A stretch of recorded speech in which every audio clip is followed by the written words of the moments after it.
और नाज़रीन, आपको सीधे लिए चलेंगे लखनऊ के लोक भवन, जहां इस वक्त पीएम नरेंद्र मोदी खिताब कर रहे हैं।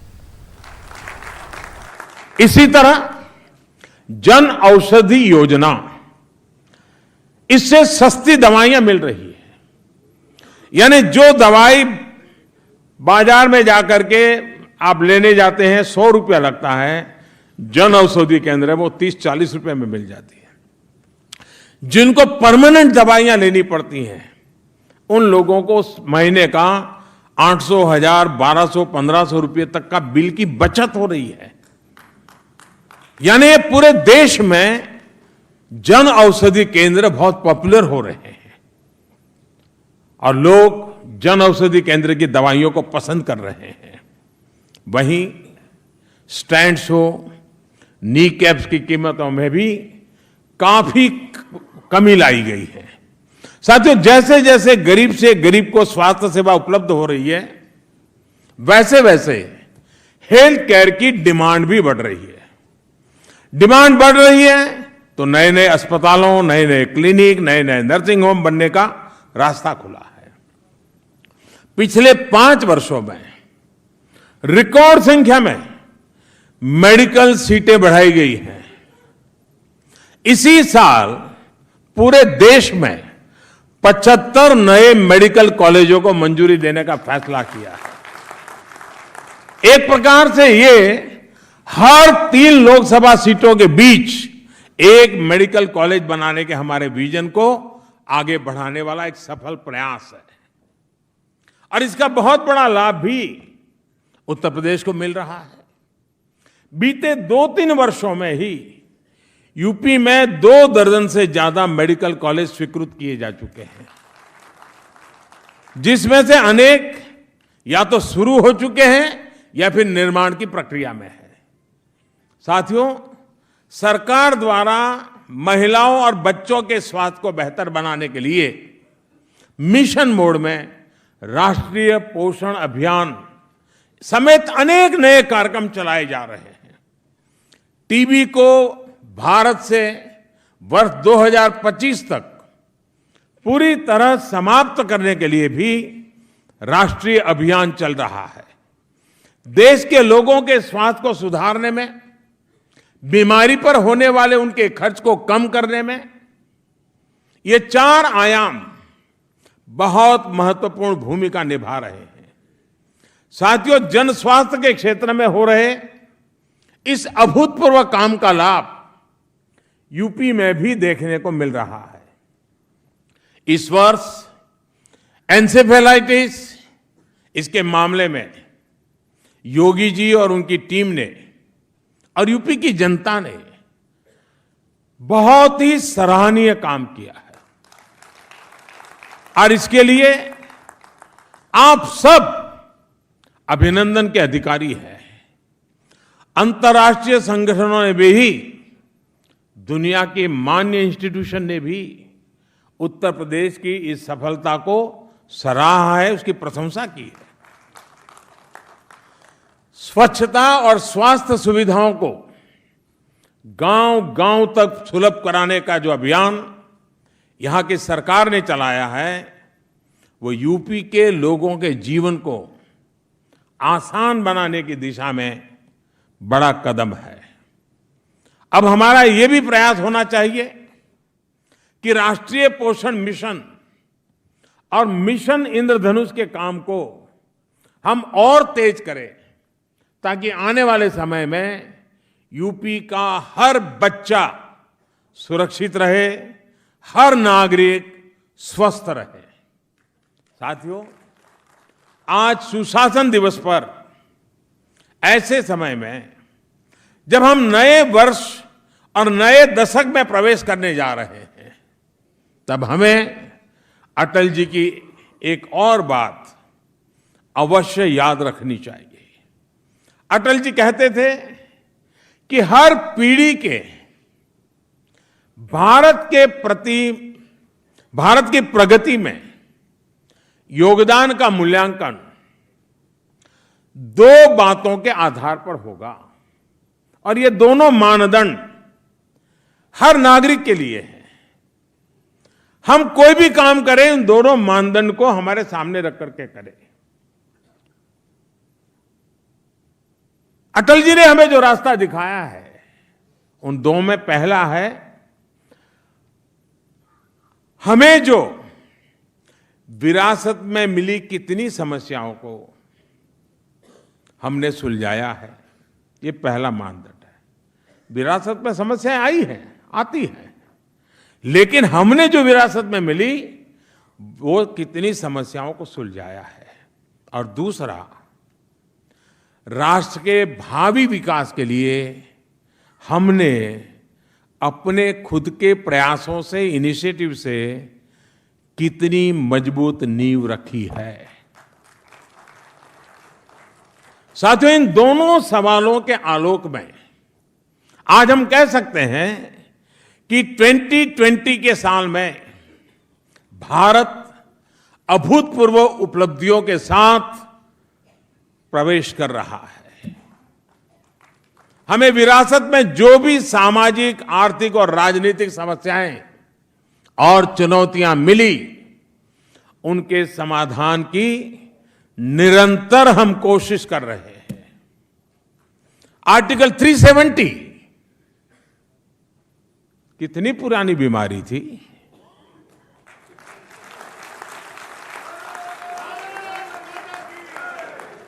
कितनी कठिन लगती थी, हमें विरासत में मिली थी, लेकिन हमारा दायित्व था कि हम ऐसी कठिन से कठिन चुनौतियों को सुलझाने के लिए भरसक प्रयास किए।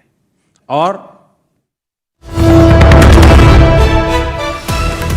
इस वक्त की बेहद अहम खबर, मौलाना महमूद मदनी का बड़ा बयान, CAA NPR मौजूदा सूरत में कबूल नहीं। मौलाना महमूद मदनी का बड़ा बयान, CAA NPR मौजूदा सूरत में कबूल नहीं। CAA को लेकर तशद्दुद भी ठीक नहीं है।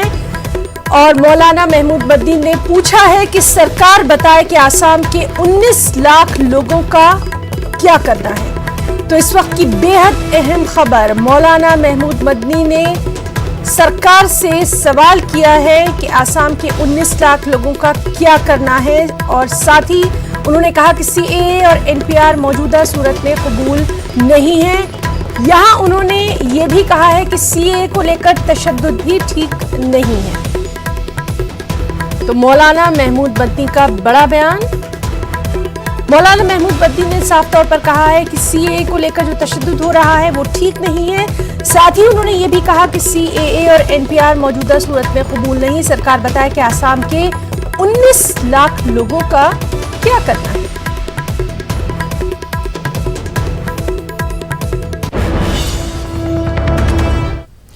वहीं NRC CAA के बाद अब NPR को लेकर भी बहस शुरू हो गई है। हालांकि कल खुद वज़ीर दाखिला अमित शाह ने इस बात को वाज़ेह किया कि NRC पर अभी कोई बात नहीं हुई है। बीजेपी तर्जुमान सईद शाहनवाज हुसैन ने भी न्यूज़ 18 से खास बातचीत में कहा कि ओवैसी और कांग्रेस इस बात को लेकर अवाम को गुमराह कर रहे हैं। उन्होंने कहा कि NPR का NRC से कोई ताल्लुक नहीं है।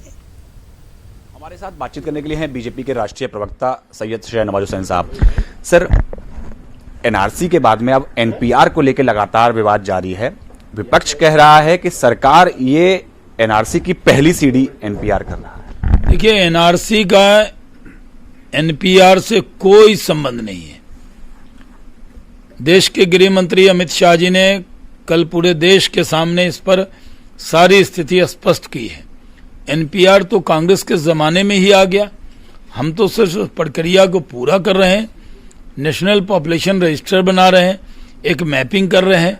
हर देश के पास अपना पॉपुलेशन रजिस्टर होता है, इसको आधार बनाकर कोई किसी के खिलाफ कार्रवाई नहीं होनी। इसमें ऐप के जरिए भी, अन्य तरीके से भी सिर्फ उसका रजिस्ट्रेशन होगा। ये डाटाबेस तैयार किया जाएगा, उस डाटाबेस का इस्तेमाल देश की योजनाओं में होता है। लेकिन इससे NRC को जोड़ना ये गलत है। कुल हिंद मजलिस इत्तेहादुल मुस्लिमीन के सदर असदुद्दीन ओवैसी और ऑल इंडिया कांग्रेस के नेता इस पर कंफ्यूजन पैदा कर रहे हैं, जो दुर्भाग्यपूर्ण है। वो लोगों को डरा रहे हैं। हर सरकार की योजना से, अपने ही देश के लोगों के लिए सरकार योजना बनाती है तो उसका डर कैसा है। और जहां तक NRC का सवाल है, देश के प्रधानमंत्री ने, गृह मंत्री ने साफ स्पष्ट कर दिया, इस पर न कैबिनेट में चर्चा हुई है, न कोई ड्राफ्ट बना है। एनआरसी जब लाना होगा तो सरकार बताएगी। अभी कोई ऐसा लाने का अभी तुरंत कोई ऐसा इरादा नहीं है, ये सरकार ने बता दिया है। लेकिन सर, आप कह रहे हैं कि ओवैसी साहब भड़का रहे हैं, गुमराह कर रहे हैं। ओवैसी जी भी यही कह रहे हैं कि सरकार गुमराह कर रही है। जो नेशनल पॉपुलेशन रजिस्टर जो है वो पहली सीढ़ी है, उसके बाद एनआरसी इसी के जरिए किया जाएगा। नहीं, देखिए, ये एकदम गलत है, दुर्भाग्यपूर्ण है। एनपीआर का एनआरसी से कोई संबंध नहीं है, कोई लेना देना नहीं है। पहले भी इस तरह की मैपिंग पहले भी हुई है। नेशनल पॉपुलेशन रजिस्टर जो है 10 साल बाद करना होता है और उसको किया जा रहा है। इस पर बहकाने का काम विपक्ष न करे। सर, विपक्ष तो बहका रहा है, लेकिन आपके जो अलाइज जो हैं, श्रोमणी अकाली दल, उनके नेता हैं नरेश गुजराल, वो कह रहे हैं कि सरकार जो अलाइज है एनडीए के, उनके साथ बातचीत नहीं करती। एनआरसी पे हमने तो कह रहे हैं कि मुसलमानों को भी शामिल करना चाहिए। नहीं, एनआरसी एक अलग विषय है। सिटीजनशिप अमेंडमेंट एक्ट पर उनकी एक राय थी कि इसमें मुसलमान भी शामिल हो।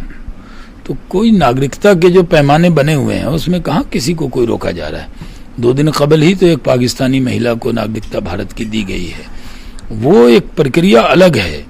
सिटीजनशिप अमेंडमेंट एक्ट अलग है। वो पाकिस्तान, बांग्लादेश और अफगानिस्तान से जो रिलीजियस माइनॉरिटीज के लोग हैं, जो धर्म के नाम पर सताए गए, वो अपना धर्म बचाने के लिए अगर भारत में आए तो हमने उनको नागरिकता दी है। पाकिस्तान, अफगानिस्तान और बांग्लादेश में इस्लाम के मानने वालों को कोई खतरा नहीं है, इसलिए नहीं दी। तो इसमें कोई विवाद नहीं है, इसको अलग से। और अगर कोई मुस्लिम किसी भी देश का भारत में नागरिकता मांगता है तो हमने कभी मना नहीं किया। हमारी 5 साल की जो पिछली सरकार रही उसमें 500 से ज्यादा लोगों को दिया। 2 दिन कबल भी एक पाकिस्तानी महिला को दिया, अदनान सामी को दिया। तो वो प्रक्रिया अलग चल रही है। धन्यवाद हमसे बात करने के लिए। कैमरा पर्सन योगेंद्र के साथ पवन गौर, नेटवर्क 18, दिल्ली। एनआरसी और एनपीआर में सिर्फ नाम का फर्क है। ये हुकूमत पिछले रास्ते से एनआरसी लागू करना चाहती है और इन तमाम ख्यालात का इजहार कांग्रेस के लीडर संदीप दीक्षित ने न्यूज 18 नुमाइंदा रंजीता झा के साथ बातचीत में किया। नेता संदीप दीक्षित हमारे साथ है बात करने के लिए। संदीप जी, जिस तरह से एनपीआर और एनआरसी को एक तरफ जहां विपक्षी पार्टियां कह रही है कि ये पिछले दरवाजे से, क्योंकि एनआरसी का विरोध बहुत हो रहा था इसलिए सरकार एनपीआर लेकर आ रही है, लेकिन सरकार की दलील ये है कि दोनों में बहुत फर्क है और ये कहीं से भी एनआरसी को टैली नहीं करता है, अलग है ये पूरा। देखिए, जैसे अपने हिंदी में कहते हैं ना, नाम मात्र का फर्क है, बाकी कोई फर्क नहीं है। एक एनआरसी है, एक एनपीआर है और उसमें छोटे मोटे जरूर अंतर होंगे। एनपीआर वाजपेयी जी 2003 में लेकर आए थे, जिसको बीच में कोशिश की गई थी 2011 के सेंसस के साथ साथ उसको करने की। बेसिकली उसका मतलब ये कह लिया था कि जो जहां हैं उन वहां के लोगों का एक बार नाम कहीं दर्ज हो जाए, उसके ज़्यादा उसमें कोई जानकारी नहीं थी। और जैसे सेंसस की जानकारी होती है, ये जानकारी कोई प्रशासनिक या किसी और व्यवस्था के कारण के लिए इस्तेमाल करने के लिए नहीं की गई थी, जहां तक मेरा ख्याल है। अब इन्होंने क्या किया है, क्योंकि एनआरसी में सरकार को मुंह की खानी पड़ी और बार बार कहने के बावजूद भी कि एनआरसी तो आएगा, बिल्कुल आएगा, प्रधानमंत्री को कहना पड़ा कि एनआरसी नहीं आ रही है। लेकिन एनआरसी लाने के पीछे इनका उद्देश्य यह है कि लोगों की व्यक्तिगत जानकारी, खासकर उनकी धर्म क्या है, उनकी क्या पहचान है और किस तरीके से हम नागरिक को परेशान करके अपने चंगुल में फंसा सकें, कुछ ऐसे सवाल पूछ के जिसका उनको मालूम है कि 60 से 70% हिंदुस्तान को शायद उसकी जानकारी ही ना, उनके कागज है उनके पास, हम लोगों के ऊपर एक ऐसा कायम कर ले कब्जा कि बिल्कुल हमेशा के लिए वो नागरिक घबराकर सरकार के साथ रहे। मुख्य मंशा तो उनकी एक ही है। इसीलिए आप देखिए, जो उन्होंने कहा है कि एनपीआर में हम ये पूछेंगे कि आपके माँ बाप का कहाँ जन्म हुआ, इसका क्या मतलब है भाई? एक सवाल ये कि जिस तरह से अभी एक वीडियो वायरल हुआ है, हरियाणा के कैथल के एक विधायक हैं बीजेपी के, जिन्होंने साफ तौर पर एक ये अपने भाषण में कहा है कि अगर एक इशारा हो जाए सरकार की तरफ से तो फिर कई ऐसे लोग हैं जिनको देश से भागना पड़ेगा। अब साहब, ये तो सीधे सीधे वायलेंस या हिंसा भड़काने वाला है। इसमें तो मुझे लगता है कि कल ही से वायरल हुआ, उसके और आज के बीच में आपको मुझे ये सवाल पूछने की भी ज़रूरत नहीं पड़नी चाहिए थी। अगर कोई ढंग की सरकार होती तो ये भाई साहब जेल पे होते, इनके ऊपर केस लगा होता। आपसे गुजरात के सीएम का एक बयान सामने आया है जिसमें उन्होंने ये कहा है कि मुस्लिम जो है उनके लिए कई देश है, वहां वो जाकर रह सकते हैं, लेकिन भारत एक ऐसा देश है जहां सिर्फ हिंदू रह सकते हैं। देखिए, पहली चीज़ तो बिल्कुल बेतुकी सी बात है, ये देश उनका है जिनका यहाँ जन्म हुआ है, चाहे हिंदू हों, चाहे मुस्लिम हों, चाहे सिख हों। जो जन्म होता है उसके बाद जो भी धर्म वो अपनाएं। हाँ, बहुतायत में हिंदू हैं इस देश में, 80% के करीब हिंदू हैं, तो हिंदुओं का, उनके संस्कृति संस्कारों का, धर्म के रीति रिवाजों का एक ज़्यादा बड़ा असर इस देश में। वो तो कहीं भी बहुतायत में जो भी जनसंख्या होती है उसका एक अपना असर होता है, लेकिन ये उस हर व्यक्ति का देश है जो यहाँ पैदा हुआ है, चाहे किसी भी धर्म का हो। कैमरा पर्सन अप्पू के साथ रंजीता झा, न्यूज़ 18 नेटवर्क। मुल्क भर में शहरियत कानून, NPR और NRC के खिलाफ एहतजाज जारी है। मरकजी वज़ीर दाखिला अमित शाह ने वाज़ेह किया कि NPR का NRC से कोई ताल्लुक नहीं है, जबकि MIM सदर असदुद्दीन ओवैसी ने कहा कि वज़ीर दाखिला गलत कह रहे हैं, सच्चाई को छुपा रहे हैं। ओवैसी ने कहा कि NPR मुल्क में NRC की जानिब ही पहला कदम है। अगर हम कहेंगे सूर्य पूरब में उदित होता है तो कहेंगे नहीं नहीं भाई पश्चिम में होता है, ये उनका स्टैंड होता है। मुझे तो इससे कोई आश्चर्य नहीं। फिर भी मैं ओवैसी साहब को भी आश्वस्त करना चाहता हूं देश के गृह मंत्री के नाते कि इसका NRC की प्रक्रिया से कोई लेन देन नहीं है। ये बहुत अलग प्रकार की प्रक्रिया है। बार बार जो सवाल पूछते हैं, क्या आप नागरिक हैं, क्या आप यहाँ पर कब से हैं, कितने साल से हैं, जब बार बार सवाल उठता है तो दस्तावेज तो पेश करना पड़ेगा ना। एक भी सवाल ऐसा नहीं है कि आप नागरिक हैं। उन कितने साल से रह रहे इसलिए पूछते हैं कि इसकी एक प्लानिंग बनानी है, इसका आयोजन करना है, और ये डरा डरा कर ही माइनॉरिटी को सारे फायदों से दूर रखा। ये कहा जाए कि सूरज इधर से निकलता तो उधर से निकलता कहेंगे। अमित शाह से हिंदुस्तान के किसी भी टीवी चैनल पर बैठकर बहस करने तैयार हो, मैं बहस करने तैयार हूं। और सवाल यह है कि एंकर तुम्हारा चमचा नहीं होना, कोई दूसरा एंकर होना। अगर एंकर तुम्हारे जहनियत का होगा, तुम्हारा प्यारा होगा, तो फिर बहस नहीं होगी। NPR का ताल्लुक NRC से है, फिर से अमित शाह गलत कह रहे हैं, सच्चाई को छुपा रहे हैं। इसकी मिसाल दे रहा हूं। मिनिस्ट्री ऑफ होम अफेयर्स का वेबसाइट पर सेंसस कमिश्नर ऑफ इंडिया का आप जाकर देखो, जिसपे लिखा गया है office of registrar general and census commissioner of India, civil registration system division. अब उसमें क्या लिखा गया, अंग्रेजी में पढ़ देता हूं। कौमी पॉपुलेशन रजिस्टर को कायम करने के सिलसिले में आगे बढ़ रहा है। और अहम बात यहां पर इनका जो झूठ सामने आएगा, this is the first step towards the creation of national register of citizen. यानी NPR जब बनेगा, ये पहला कदम होगा NRC को कायम करने का। अब ये आपके वेबसाइट पर है जनाब वजीर दाखिला, ये मैं पाकिस्तान के वेबसाइट से नहीं लाया हूं, हिंदुस्तान के होम अफेयर्स के वेबसाइट पर लिखा हुआ है, India is in the process of setting up an NPR, this is the first step towards the creation of national register of citizen. और आप मीडिया को बोल रहे कोई ताल्लुक नहीं है, ओवैसी ऐसी बकते रहता है। यानी NPR पहला कदम है NRC बनाने का। ये आपके मिनिस्टर 26 नवंबर 2014 को कहते हैं, और फिर यही जवाब का मिनिस्ट्री ऑफ होम अफेयर्स के वेबसाइट पर छपा। अयोध्या से अहम खबर, जहां सिक्योरिटी एजेंसियों ने दहशतगर्दाना हमले का खदशा जाहिर किया। वजारत दाखिला के ज़राए के मुताबिक जैश मोहम्मद अयोध्या में दहशतगर्दाना हमला कर सकता है। इस सिलसिले में सिक्योरिटी एजेंसियों ने यूपी पुलिस को भी अलर्ट जारी कर दिया है।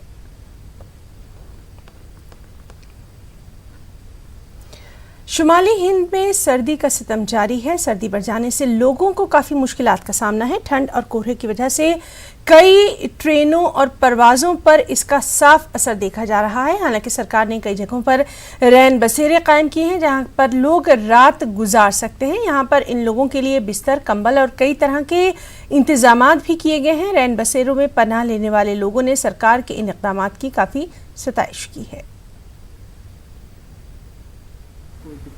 नहीं बड़े भाई, कोई तकलीफ नहीं है हमारे को। हाँ बढ़िया जी, कोई दिक्कत नहीं, सब बढ़िया है। और अब के बार तो बढ़िया फैसिलिटी हो गई, गद्दे आ गए, तकिए आ गए। पहले दरिया होती थी, बाकी यहाँ पे मैनेजमेंट का भी व्यवहार सही है, ऐसे कोई दिक्कत नहीं। सर यहाँ सभी देख रेख करते हैं। आप देख रहे हैं? जी जी। सर यहाँ पर अभी कितने लोग हैं जो अभी इस वक्त सो रखे हैं? इस समय अभी 15-16 लोग हैं। सर यहाँ पर इन लोगों के लिए क्या क्या सुविधा है? इसमें रजाई है, गद्दे हैं, पानी की भी व्यवस्था है और एक टाइम सर खाना भी आता है। सर अगर बाई चांस में से किसी की भी तबीयत खराब हो गई, उसके लिए आप लोगों ने क्या? जैसे ज़्यादा अगर स्वास्थ्य खराब है तो हमारे पास हॉस्पिटल है बगल ही, LNJP हॉस्पिटल में तत्काल ले जाकर वहाँ दिखा के लेके आ जाऊँगा, वहाँ भर्ती करवा दो। और दिल्ली में शदीद सर्दी हो रही है, लेकिन सयाह इस ठंड के मौसम में भी दिल्ली की सैर के खूब लुत्फ ले रहे हैं और उनसे खास बातचीत की हमारी साथी रचना ने। पहाड़ों से आ रही ठंडी हवाओं ने दिल्ली में ठिठुरन बढ़ा दी है। दिल्ली में अगर आज के तापमान की बात करें तो 6 डिग्री सेल्सियस तापमान है और जिस तरीके से आज क्रिसमस का त्यौहार भी है और दिल्ली में लगातार सर्दी जो है वो नए नए रिकॉर्ड बना रही है और मौसम विभाग के अनुसार अगले 3 दिनों तक दिल्ली में कड़ाके की ठंड रहने वाली है और कोहरा भी बेहद ज़्यादा रहने वाला है।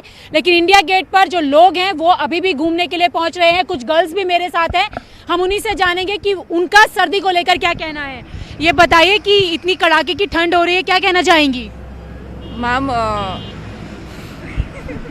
ठंडा लग रहा है? यस मैम, बहुत ज़्यादा ठंडा लग रहा है, बट हमें इंडिया गेट में आना था तो हम इसलिए आ गए। इंडिया गेट आना था? Yes ma'am. तो कड़ाके की ठंड में आपने इतना कम जैकेट और स्वेटर पहना है, तो कैसे? मैम सर्दी कहाँ हो रही है? नहीं हो रही नहीं हो रही है। Enjoying winter? Love winter. Love winter. आप बताइए, आप आज क्रिसमस भी है, घूमने आई है, क्या कहना चाहेंगी? अच्छा लग रहा है और सर्दी का मज़ा तो तभी लिया जाएगा और वो भी आज बड़ा फेस्टिवल है, क्रिसमस है, तो वाकई में हम सब निकले हैं इसीलिए और ये कहना चाहेंगे। तो इनका कहना है कि सर्दी है और सर्दी का मज़ा ले रहे हैं, इंडिया गेट पर घूमने आए हैं और सबसे बड़ी बात है कि क्रिसमस है। कुछ और भी लोग हैं, हम उनसे भी जानेंगे। इतनी सर्दी है दिल्ली में, कैसा लग रहा है? बहुत बढ़िया, अच्छा लग रहा है, मजा आ रहा है। मजा नए रिकॉर्ड बना रही है सर्दी। हाँ बढ़िया, मजा आ रहा है घूमने का। हाँ, गुजरात से आ रहे हैं। अरे वाह, गुजरात से आ रहे हैं। तो गुजरात में कैसा है? गुजरात में कम है अभी। तो दिल्ली की सर्दी मजा आ रहा है? मजा, बहुत मजा आ रहा है।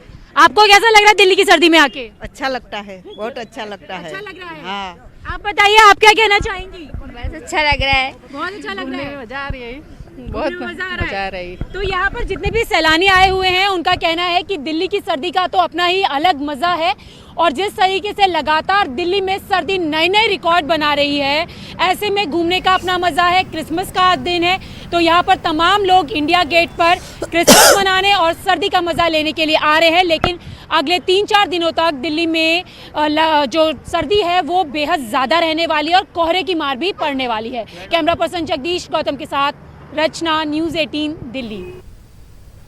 दिल्ली में जामिया मिल्लिया इस्लामिया में एहतजाजी तलबा क्रिसमस मना रहे हैं। तलबा CA के खिलाफ एहतजाज के बीच क्रिसमस ये पत्थर मारने वाला है कौन? चाहे ये आग लगाई तालों पे। अब शर्म आता है हमें सत्ता में बैठे हुए सीने के अपने नस्तर को। हमारे पेरेंट्स हमको रोक टोक करते हैं, हमें बुरा लगता है ना। इस समय मैं जामिया के गेट नंबर 7 पे हूँ। आप देख सकते हैं कि यहाँ पे तमाम लोग आज इकट्ठा हुए हैं और लगातार कई दिनों से यह लोग विरोध कर रहे हैं। जो CAA है, जो NRC है और अब जो NPR जो नया कानून आया जिसको कैबिनेट ने कल मंजूरी दी है, उसका यहाँ पे लोग विरोध कर रहे हैं। इन लोगों का कहना है कि अभी भी जो है CAA और NRC और NPR को लेकर तमाम सवाल खड़े हो रहे हैं, जिससे हम लोग संतुष्ट नहीं है। लेकिन अगर आज की बात की जाए तो आज 25 दिसंबर है और आज क्रिसमस डे है, तो यहाँ पे सभी लोग सर्वधर्म सद्भाव का एक मैसेज देने की कोशिश कर रहे हैं। यहाँ पे सभी लोग इकट्ठा हुए हैं। आज यहाँ पे लोग विरोध नहीं कर रहे हैं, बल्कि यहाँ पे क्रिसमस डे मना रहे हैं। यहाँ पे तमाम प्रबुद्ध वर्ग भी लोग आने वाले हैं, तमाम छात्र हैं और स्थानीय लोग हैं और ये लोग क्रिसमस डे यहाँ पे सेलिब्रेट करेंगे। आप देख सकते हैं कि किस तरह से जो है क्रिसमस के जो ट्री हैं, क्रिसमस ट्री वो यहाँ पे रखा गया है और यहाँ पे पूरी तरह से सेलिब्रेशन की तैयारी है।